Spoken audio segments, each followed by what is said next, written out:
Suspense is next over WROW Music, row 59 on your Albany dial, 635. And now, a tale well calculated to keep you in suspense. In a moment, Act One of Brother John, starring William Redfield, and written especially for Suspense by Elspeth Eric. This first portion of Suspense is brought to you by the makers of Marlboro cigarettes.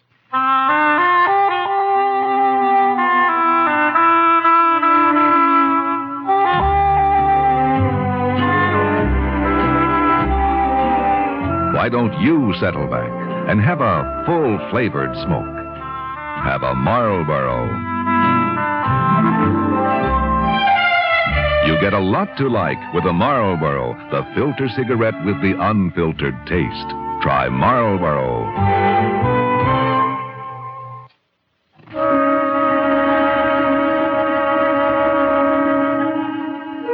It was so simple, it was ridiculous.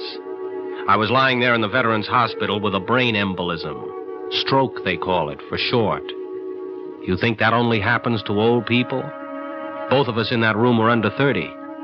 You see, you get a stroke on the left side of your brain. It paralyzes the right side of your body. And it makes you so you can't talk. I mean, you got all the words in your head and you understand what everybody says, but you can't talk. So I just laid there and listened to Brother John talking to the army doctor. He's your brother? Yes, 20 years younger. I've taken care of him since he was a kid. Well, we'll hope for spontaneous recovery. What's that? The damage to the brain clears up by itself. Speech returns and the paralysis disappears. Well, what do I do now?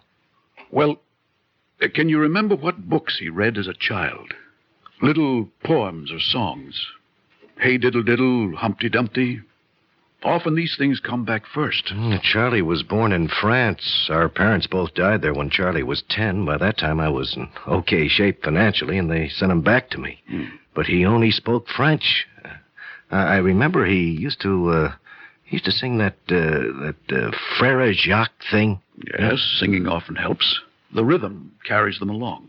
I hardly know any French. Well, now, you do your best. This may all clear up sooner than you think. Huh? The man on the other side of the screen has the same trouble. He seems to be coming along. Well, thank you, Doctor. Anything else you want to know, ask for me at the desk. Thanks.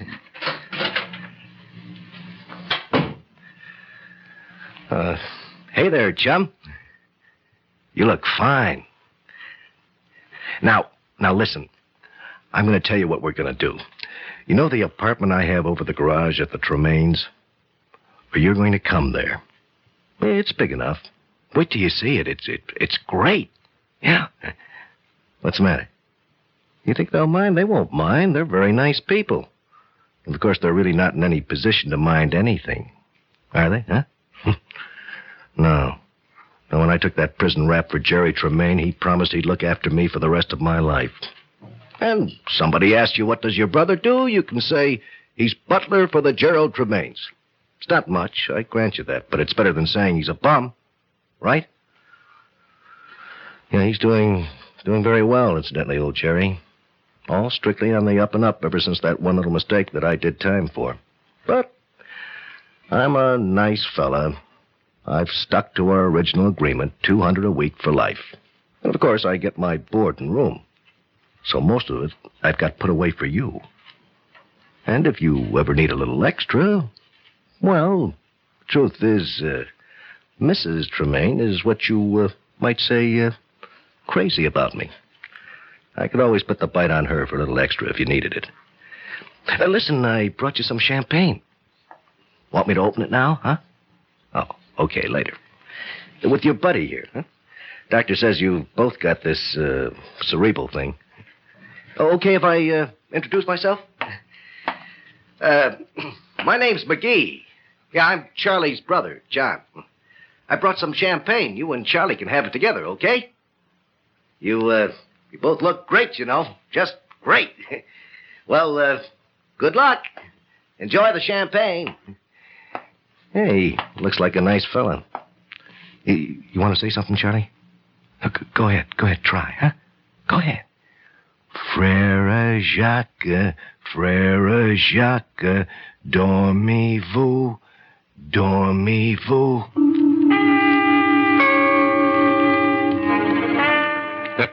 I had to laugh. Big Brother John standing there trying to sing in French. Well, all right, so he didn't know French. But he had brains. He does a little stretch in prison for a guy, then when he gets out, he moves in with the guy, gets $200 a week, and takes over the wife besides. Well, anyway, a few days later, I had a spontaneous recovery. Blood clot was absorbed, speech came back, paralysis is gone. I'm out of the army and walking around. But you see, I'd never met these Tremaines, and I'm very curious to find out what they're like. So, Mrs. Tremaine comes to the door. Not a bad-looking woman for her age. She lets me in and introduces me to her husband. This is my husband, Mr. Tremaine. Gerald, this is John's brother, Charlie. Charlie? Good Lord.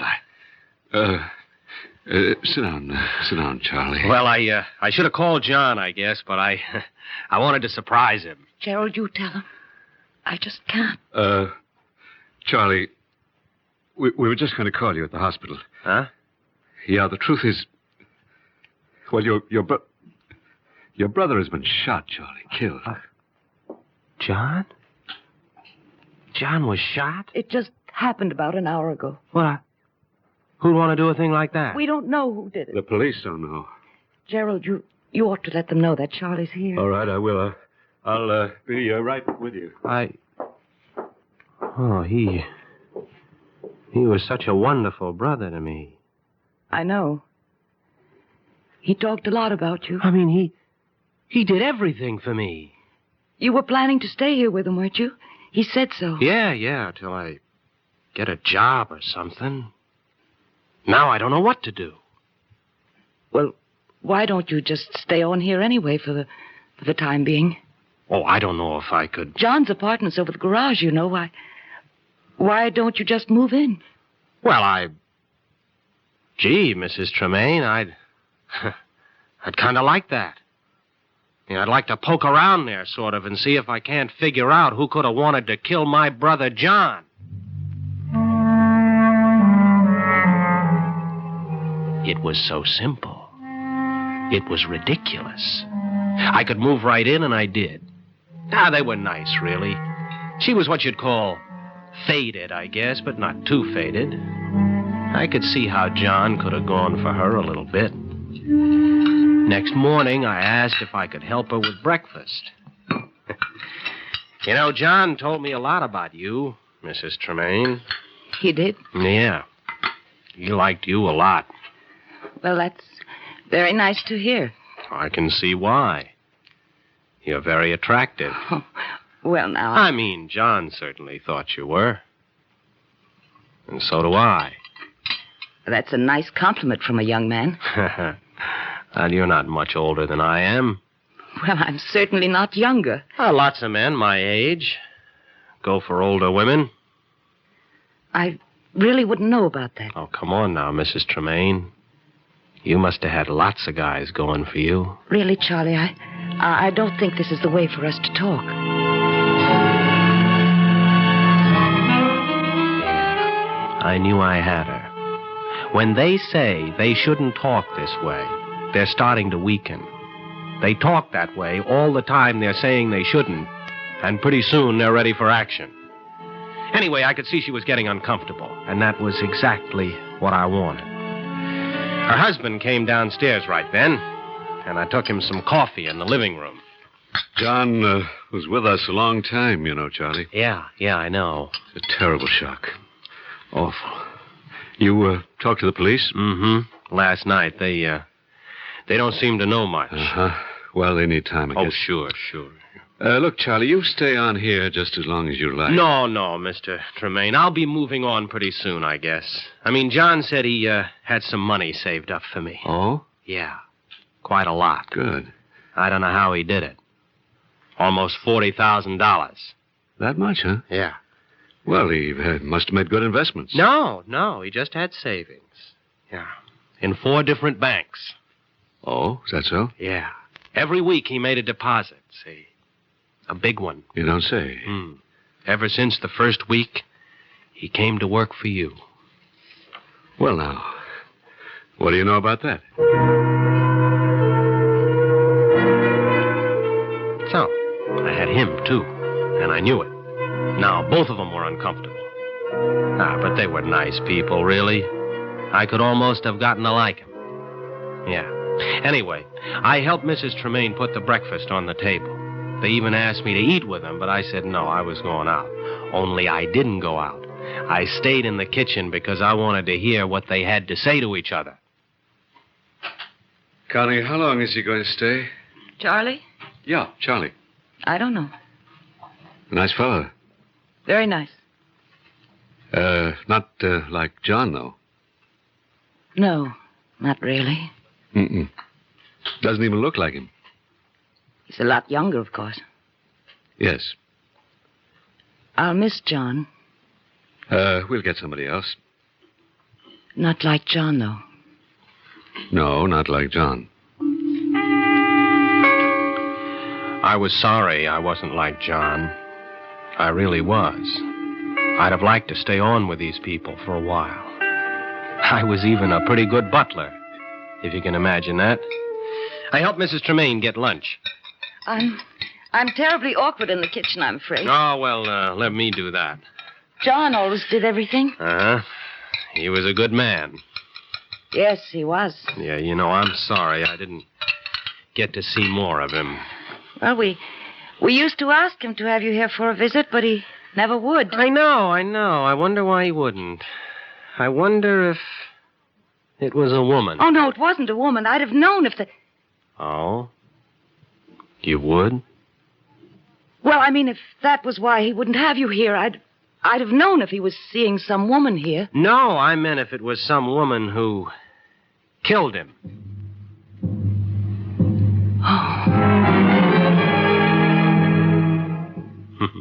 You should have seen her face. All of a sudden, she looked like somebody had hit her. Then Mr. Tremaine came home for lunch. I made him a drink first in the living room. You join me, Charlie? Oh, well, thank you, Mr. Tremaine. I don't usually indulge in the middle of the day. No, of course not. $38,000. How's that? Oh, that's what my brother had. In 4 different banks. Oh, well, that makes you a rich man, doesn't it? Well, not quite. I just can't help wondering, that's all. Wondering what, Charlie? Oh, where he got all that money. Who gave it to him all those years. Well, I wouldn't know if anybody gave it to him. Well, you see, if somebody was paying him, that could be the man who killed him. So he could stop paying it. Oh, I see what you mean. She came in right then and told him lunch was ready, and they both went into the dining room looking absolutely sick. As a parting shot, I said that I was going down to the police station. I thought that should start a little something, you know. I went out to the kitchen, and I opened and shut the door like I was leaving, but I sat down to listen. That's the 3rd time he's talked to the police. That's natural, isn't it? Yes, I guess so. I must say he doesn't seem to be mourning for his brother very much. No, they were supposed to be very close, weren't they? I guess men just don't show their feelings, in fact. I'm sure they don't. Meaning me? Toward each other. Some men don't even show their feelings toward their wives. Me again? If you have any feelings toward your wife... Oh, Connie, don't start that again. Sorry. I'm sorry. That Charlie's making us both nervous. I'm not nervous. Are you nervous? No, not nervous exactly. Yes, you are. Look, why don't we get rid of him? Get rid of whom? That Charlie. But we just asked him to stay. You asked him, not me. Well, if you want him to leave... I didn't say I wanted... Tell him so. Well, I'll give him some money till John's estate is settled. That'd be nice. Well, so tell him. Me? You tell him. Well, why should I tell him? You tell him. Why me? And so it went. You tell him. No, you tell him. I wanted to laugh. I got out of the kitchen very quietly, and I did go down to the police station. They didn't know anything. They hadn't found the gun, and they couldn't figure out who'd had a motive. So, about 5:30, I went back to the house. Mrs. Tremaine was setting the table for dinner. Did you see the police, Charlie? Yeah, I was there all afternoon. Really? All afternoon? Mm-hmm. They wanted me to tell them everything I knew about John. Really? Yeah. I didn't know a lot. He never said too much about himself. No, he was sort of a quiet man. A few things, I told him. Oh, like what? Well, like I gathered he was very happy here. I mean, you took good care of him. I gathered that. Well, we tried. He was really happy here. Yeah, he really was happy. He used to say he never wanted to leave here. Did he? Yeah. I guess he had about everything he wanted. Right here in this house. Everything? I mean, jobs like that are sure hard to find. That have everything. I suppose they are. Her hand started to shake, and pretty soon she gave up trying to set the table and went out to the living room to join Mr. Tremaine. I told her that I was going to go up and wash up for dinner, but instead I went out in the hall. She closed the door to the living room, and standing on the other side, I could hear everything that went on. Gerald, I must tell you something. What, dear? Gerald, we've got to get rid of that man. I told you that at lunch. He knows something. What do you mean, something? Gerald, I never meant to tell you this. It isn't anything much, really, only now it might make the police think I killed John. You? Oh, I'm so ashamed of myself. Carrying on with a servant. What? Poor little lonely housewife, taking up with the first man who was nice. Connie, what are you talking about? That's the way I thought of myself, Gerald. It was all self-pity, all of it. I was alone all day, and John was here. Connie, That's the way it was. You? And John? Yes. Well, it's hard to believe. Oh, Gerald, I'm not trying to excuse myself. I'm not. It's just that now John's dead, and that awful Charlie thinks some woman killed him, and I think he thinks I'm the woman. No, he doesn't. He's been hinting around. He thinks some man did it. Some man who was paying John a lot of money, extortion money. Who? Me. You? Yes. He doesn't come right out and say it, but he knows someone who's been paying the money, and I think he suspects me. And he's right. What do you mean? I paid John for 15 years, ever since he got out of jail. We were both guilty, but he took the rap. Guilty of what? Embezzlement. Embezzlement? Yes. We took $70,000 from the firm before we got caught. As I said, I went free and John went up the river. I paid him $200 a week, 52 weeks a year. He'd saved up almost $40,000 when he was killed. But you didn't kill him. Is that a question? I know you didn't do it. You know I didn't. Of course. Do you think I did? No, of course not. You don't think maybe he got tired of me, or I got jealous or hysterical or something and shot him? No, of course I don't. I did get jealous sometimes and hysterical. But you didn't kill him. No, I didn't. Neither did I. I know. Well, that wasn't the way I'd thought it would go, frankly. In the first place, I never thought they'd spill everything to each other, and in the second place, I thought if they did spill everything, they'd each jump at the chance to pin it on the other. They must have loved each other or something. I don't know, something like that. Anyway, I decided to walk in and settle the whole thing right then and there. Mr. Tremaine. Yes, Charlie. Mr. Tremaine, the fact is, I need $50,000 from you right now. 50? What is this, Charlie? Well, it's extortion money, Mr. Tremaine. You know what that is. It's just a word, like embezzlement. Oh, I see. Gerald, he knows. He actually...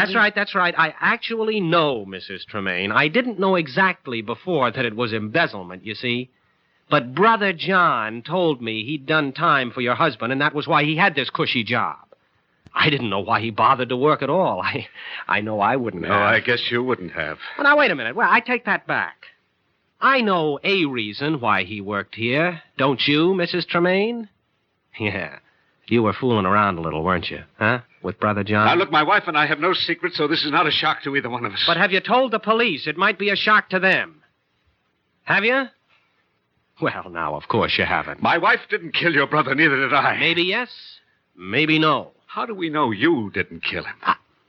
Why would I kill my own brother? For the money in the 4 savings banks? I was going to get that anyway. Brother John told me so in the hospital. He even said he could put the touch on your wife for a little extra if I needed it. You can't prove that. Well, I think I could if I had to. There's a guy up at the hospital. He had the bed next to mine. He was there when John came to see me. He knows all about this? Well, he might.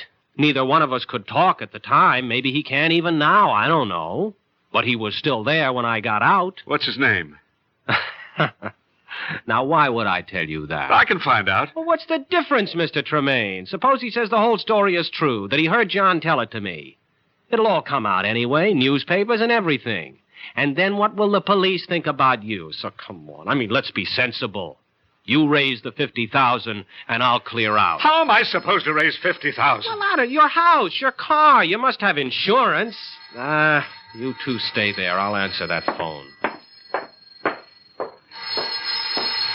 What do you think, Constance? Don't give it to him. Well, it's just money. Don't give it to him. You sure? It's wrong.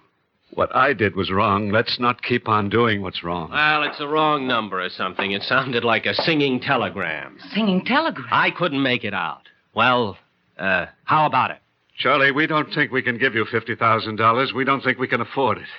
Can you afford being smeared all over the newspapers? We can't afford to go on living this way, lying to each other. One of you may not go on living at all. Let me answer it this time. Leave the phone off the hook. Charlie, neither one of us killed John. I'll tell that to the police. I'm going to. I've talked to my wife, and she agrees. Gerald, come here.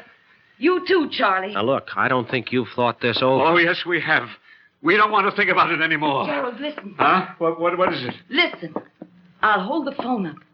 Listen, Charlie. Frère Jacques, dormez-vous, dormez-vous. Frère Jacques, dormez-vous, dormez-vous. Well, that's the story. It was the real Charlie on the phone, the guy in the other bed. See, he hadn't had a spontaneous recovery like mine. But he'd gotten back enough to get to a phone in the hospital, dial the number, and then sing this French song into the phone. Brother John, are you sleeping, are you sleeping? That's what it says. It's just my lousy luck I never learned French, or I'd have known it was the real Charlie the first time he called. Oh, I guess you want the gun I killed John with, huh? Oh, here. Yeah, I've had it in my pocket the whole time. Oh, and thanks for offering me a lawyer. But frankly, I don't think any lawyer in the world could get me off. Do you? Well, do you? Suspense. You have been listening to Brother John, starring William Redfield, and written especially for Suspense by Elspeth Eric. Suspense is produced and directed by Bruno Zerato, Jr., music supervision by Ethel Huber, sound patterns by Joseph Cabibbo. Heard in tonight's story were Connie Lemke as Constance Tremaine, Paul McGrath as Gerald Tremaine, Sam Gray as John, Bill Smith as the Doctor, and Guy Repp as the voice of Charlie. Listen again next week when we return with The Curse of Kameshek, written by Jonathan Bundy, another tale well calculated to keep you in suspense. This is the CBS Radio Network.